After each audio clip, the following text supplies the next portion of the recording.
से आया एक मामला बेहद ही सुर्खियों में बना हुआ है। यहाँ पर विकास नाम के शख्स का दावा है कि उसे सांप ने 7 बार काटा, लेकिन 7 बार वो नर्सिंग होम में गया और ठीक भी हो गया। प्रशासन ने मामले की जांच तक बैठा दी है।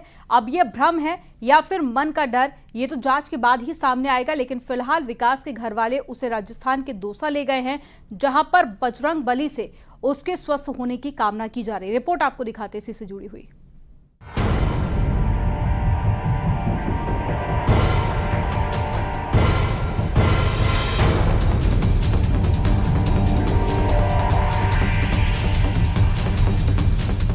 बॉलीवुड फिल्मों में कई कहानियां ऐसी हैं जो नाग नागिन पर बनी हैं, जिसमें नागिन के बदले को पर्दे पर दिखाया गया।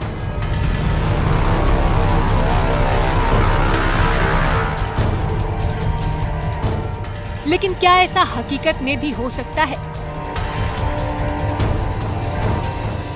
क्या ऐसा हो सकता है कि नाग या नागिन किसी इंसान के पीछे हाथ धोकर पड़ जाएं और बार बार डस लें? लेकिन इससे भी ज्यादा हैरत की बात यह है कि वो जिस शख्स को बार बार डस रहे हो उसकी जान भी बच जाए। क्या सांप से उसकी दुश्मनी हो सकती है? फतेहपुर से ये चौंकाने वाला मामला इन दिनों पूरी तरह छाया हुआ है। मलवा थाना इलाके के सौरा गांव के रहने वाले विकास नाम के शख्स का दावा है कि वो सर्प दंश से पीड़ित है।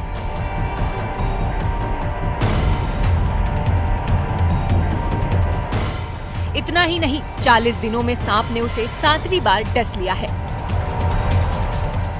वो यहाँ तक का दावा करता है कि उसे सपने में सांप दिखता है और हर बार काटने से पहले उसे आभास हो जाता है कि सांप उस पर हमला करने वाला है।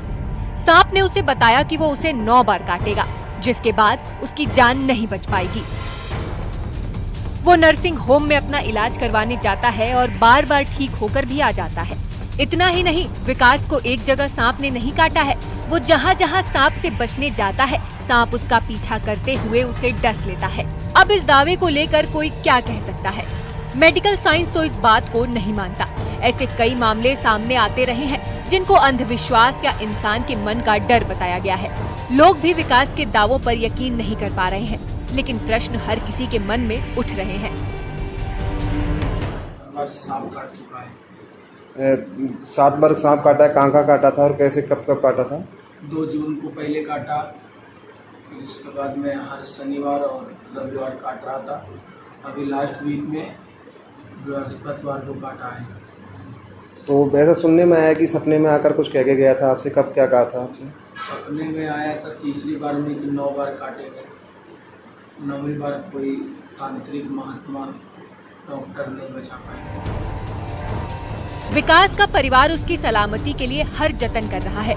अब उसके परिवार वाले उसे राजस्थान के दौसा लेकर गए हैं।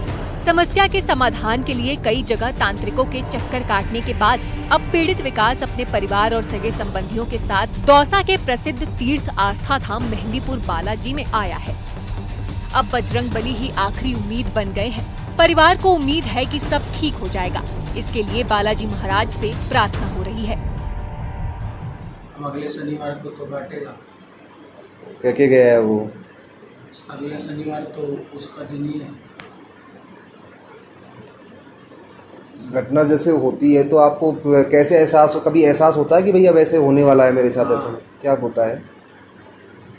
भाई आँख फड़कने लगती है और अंदर से पूरा डर जैसा सांप काट लेगा आज। अच्छा, 4-5 घंटे से पहले बता देते हैं। पहले आपको महसूस हो जाता है उस चीज़ के बारे में? तो कभी आता हुआ सांप नजर आता है कभी आपको? कभी 2-4 बार तो देखे हैं और 3 बार नहीं देखे। विकास के दावे के मुताबिक पहली बार उसे 2 जून की रात को सांप ने काटा। परिजन उसे एक प्राइवेट नर्सिंग होम में इलाज के लिए ले गए। 2 दिन भर्ती रहकर वो ठीक हो गया। इसके बाद विकास ने अतिरिक्त सावधानी बरती, लेकिन सांप के काटने का सिलसिला नहीं रुका। सांप से बचने के लिए उसने अपना घर भी छोड़ा, लेकिन सांप ने उसे फिर डस लिया। उसके शरीर में कई निशान भी हैं। विकास का दावा है कि ये सांप के काटने के निशान है। ऐसा ही मामला मध्य प्रदेश से भी सामने आया था। एक लड़का बार बार सांप के काटने की शिकायत कर रहा था, लेकिन इसकी असली वजह जब सामने आई तो सबके होश उड़ गए। वो लड़का अपने शरीर में पेन से सांप के काटने के निशान बनाता था। फतेहपुर के इस मामले को ऐसे ही जोड़कर देखा जा रहा है। बहुत ही अनयूजुअल सी स्टोरी लगती है। उसमें मुझे लगता नहीं फैक्ट है, फिक्शन ज़्यादा लगता है कि ये पॉसिबल नहीं हो सकता कि कोई सांप एक ही व्यक्ति के पीछे बार बार पड़े। तो ये कहीं से भी हम रैशनली सोचे तो पॉसिबल नहीं है। यूजुअली इस तरह के केसेस में देखते हैं कि किसी न किसी तरीके का मानसिक रूप से दबाव होता है। इस तरह के लोगों पे उनके दिमाग में कुछ गलत धारणाएं होती हैं, या अंधविश्वास होता है, या कोई वहम होता है, जिसकी वजह से उनका दिमाग कुछ चीज़ों को इमेजिन करता है।